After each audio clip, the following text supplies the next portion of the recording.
In this video, I'll be showing you step by step how to change Jira ticket type. It is super easy to do. So the first thing you need to do is open up your favorite browser and then go into Jira like you usually would and then sign into your account. Now from here, you'll need to find the specific ticket that you want to change the type for.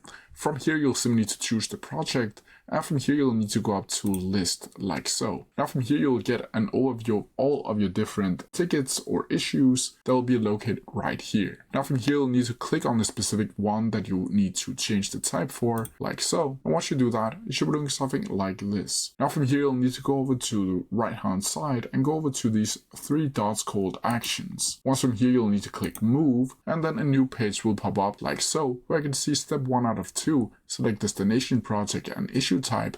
And from here, you'll need to go down and change it from the type that you already have to the type that you want to have in the future. So I want to change it from epic to a story, and then I'll need to click next. Once I'm here, you'll be able to see this page right here where I can add whether or not you want to save and mail to all of your participants, and click next. And from here, you can click confirm like so. Now from here, you'll be able to see that it's migrating the one issue and is going from 0 out to 100. And you can see that took 1 second. Now I can acknowledge that and go back here and see that the specific type has changed over to a story instead of an epic. But that's how I do it. If you have any questions about it, please leave them down in the comment section below and I'll try my best to answer them as quickly as possible. See ya!